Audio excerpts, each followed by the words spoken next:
For the past year, I've been enjoying pair development. That's where you're connected at the hip with another software engineer. Both of you write the code in tandem.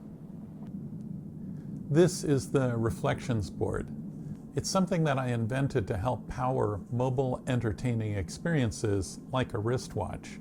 Actually, I'm developing a wristwatch with Disney Imaginer Terri Hardin. It's an IoT device that communicates with other boards and backend Lambda services. It's perfect for web-native development. This is my first pair project, and the pair developer I'm working with is ChatGPT. I can focus on the experience the code delivers and let ChatGPT write approximately 60% of the code. This week, I watched a new video from Ben Galbraith and Dion Almaer. They both now work for startup Tessl, and that company just got $125 million to build developer AI tools. I remember Ben and Dion. Ben got Google's Chrome browser team to improve internal things like performance, reliability, and standards implementation. Dion got Google's Chrome team to move forward on DevTools, which I use every day. Both of them also worked at Mozilla. I expect whatever they're going to do at Tessl will be focused on web development. That means goodness for all of us. If ChatGPT is the current state of the art for development, it's just so-so.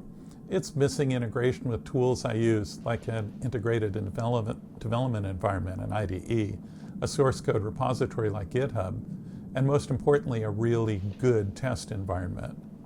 I'm a tester. I'm the inventor of the push-to-test open source test platform, 3 million downloads and 600,000 testers and developers. And I founded AppVance, a commercial AI-driven test platform. So every development tool looks like an opportunity for testing. Well, at least to me. Ha. I have a vision for how testing is part of an AI native development environment. So here's an idea. Let's call it AIDE for AI development environment.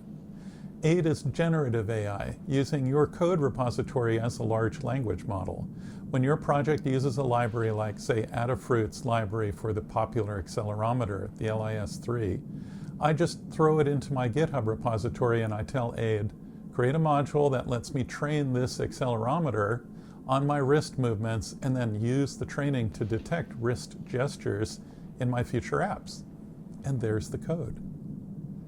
I'm still a creature of testing, so, hi AIDE, I have 5 wristwatches in front of me. I need to use one watch to train a wrist gesture. For example, a gesture starting a 10-minute timer. I want all 5 watches to show the timer status and sound an alert when time is up. I need to deploy the training to the other 4 watches so any of the 5 of us can start a timer. I'll give these 4 to my friends, then tell me at the end of this week how many of the 5 of us were able to successfully use my wrist gesture, and show me which parts of the gestures failed for the 4 others, and from their gestures how to retrain all 5 watches to work for all 5 users. I'm even worse. I'm a creature of performance testing. So, hi AIDE. Now that the 5 watches have been running for a week, I need to know how many AWS Lambda services I need to run and at what cost to support 1 million people wearing these watches. And there's the report. Lastly, I need to know early when things are going to fail. I've just picked up a fault in the AE35 unit. And AIDE tells me, yes, it will go 100% fault in 72 hours. Sound familiar? AIDE will also remind me, and be sure to take your helmet. Thank you, Hal. Oh, I mean AIDE.